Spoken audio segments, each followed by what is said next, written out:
Selamat siang, nama saya Beni Sardo. Saya dari kelas 5B. Di sini saya akan mereview jurnal Jurnal Perlindungan dan Penegakan Hukum terhadap kasus kekerasan seksual pada anak yang disusun oleh dosen Trini Handayani. Anak merupakan kelompok yang lemah dan rentan sehingga memerlukan perlindungan agar hak-haknya dapat terpenuhi. Perlindungan terhadap anak Indonesia bertujuan agar anak dapat tumbuh dan berkembang secara optimal. Tantangan di dalam perlindungan anak di Indonesia adalah dengan mewujudkan pemenuhan hak anak namun sekaligus dalam waktu yang bersamaan, mampu memberikan perlindungan kepada anak dari bahaya yang mengintai mereka, yang pada akhirnya dapat menjatuhkan anak dari ancaman perampasan hak anak. Perlunya langkah-langkah afirmatif untuk perlindungan anak sebagai kelompok yang lemah dan rentan.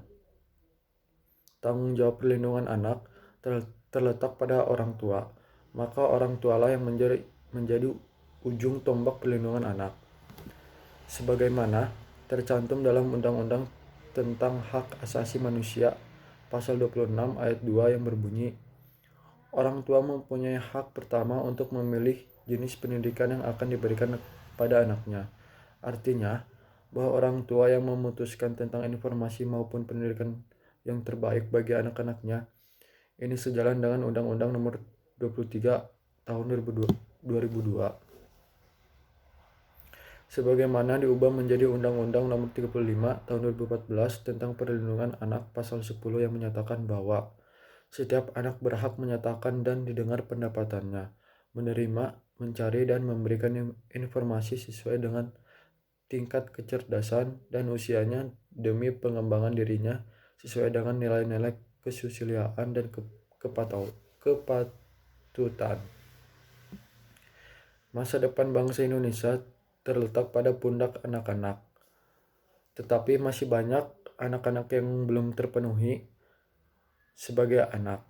Hak anak yang belum terpenuhi antara lain adalah hak dasar anak. Hak dasar yang dimaksud adalah hak untuk mendapatkan kelangsungan hidup, hak untuk tumbuh kembang secara optimal, maupun hak untuk mendapatkan perlindungan. Di sisi lain, anak tidak pernah minta dilahirkan atau ketika ia terlahir di kemudian hari. Beberapa di antaranya menjadi pemuas nafsu bagi oknum yang tidak bertanggung jawab.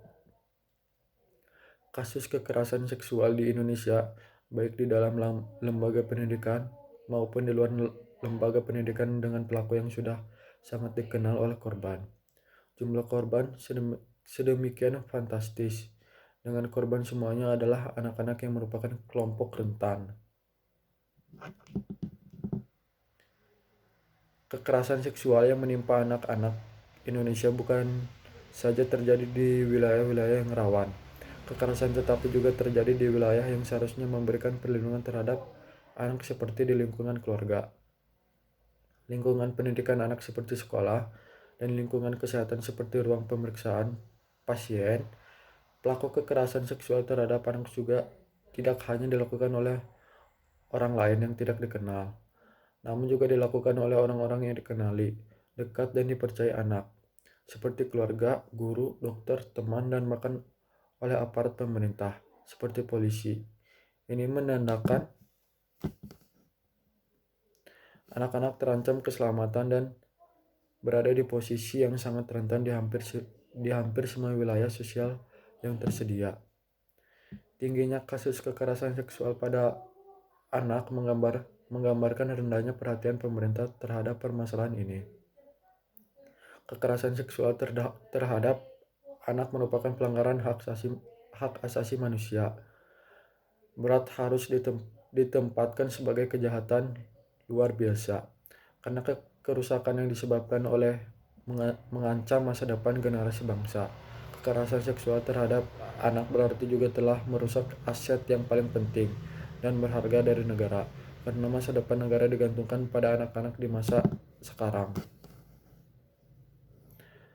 Data dari Program Pelayanan Terpadu terhadap Perempuan dan Anak P2TP2A Kabupaten Cianjur tahun 2014 dengan anak sebagai korban usia 18 tahun kurang merupakan korban terbanyak dari seluruh kekerasan terhadap perempuan dan anak, yaitu sejumlah 179 kasus. Sebanyak 145 kasus terjadi pada anak apabila dipresentasikan sebesar 81%. Kasus tersebut terjadi pada anak dari kasus-kasus tersebut. Sekian dari saya, terima kasih.